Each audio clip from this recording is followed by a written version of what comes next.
myself. Okay, I'm more concerned about how I perceive than what somebody's saying.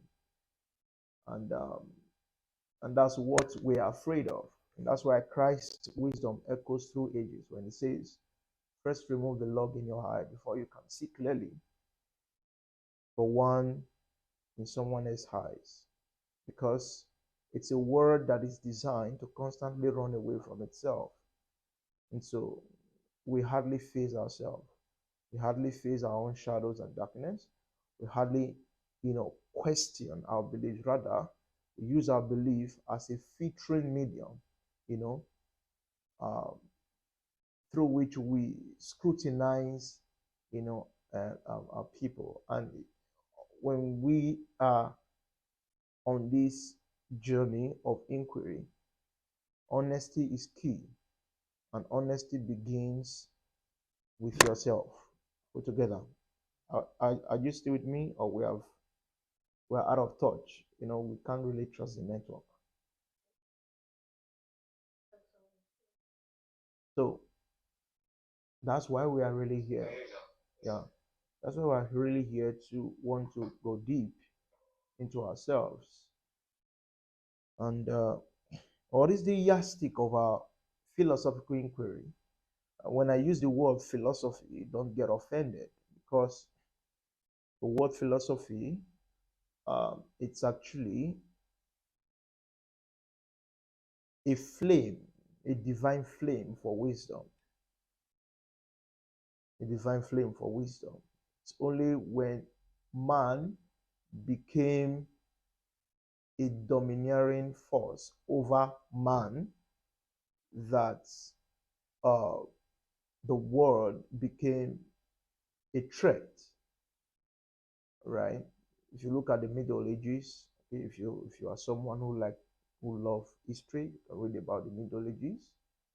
You can read about the dominating unity force of religion and politics, in this case, the Catholic Church, right? And how they actually dominated the mindset of the people.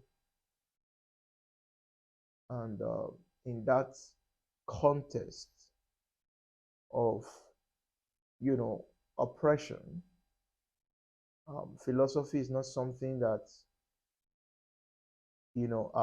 is giving the hand, of acceptance, because it has to do with questioning. Because for us to be in search, we have to question. And that is how man has evolved. If you look at the edifice of human civilizations, the grandeur of, of the manifestations of the very wisdom of man, the whole stuff that we've been able to build, the astonishing display of wizardry in terms of, technology, in terms of how we've been able to build um, our world, how we've been able to explore nature in order to enhance the quality of our experience. So if you really look at that, um, one thing stands out, and that is the inherent assets of man's inner quality, which is the ability to question. In my book, that will be published this coming week, Whispers of Infinity, I call it the mind to perceive. The mind to perceive the uh, as the nucleus of man's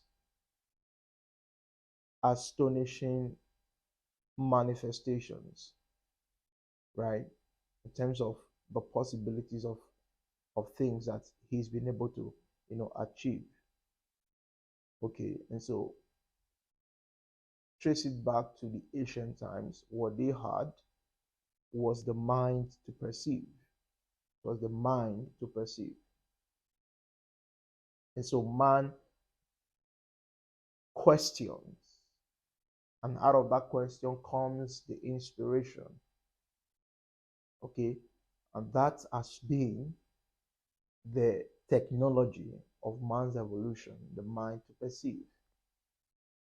And so, like I pointed out some things in my book, if we look at the ontology of the things that we have and that we engage with in our world, we realize that all of them find their precedence in the very mind of man. They find their origin. That is the ontology of this mic I'm using, the ontology of the phone you are using to connect, the ontology of the clothes you are putting on is the mind. And so, without the mind that is there to perceive, there cannot be an invention, there cannot be a discovery, there cannot be the materialization of, you know, a given possibility. And so, we can actually say with confidence that the philosophical idealism of of the manifestation of being, in this context the universe, you know, is the mind, that is consciousness. Okay, we can actually call that the source within which things feed in and out, you know, of themselves. And that's really all that there is to life. There is not two things actually. We only have one reality, and that is consciousness, which we may call the universal mind.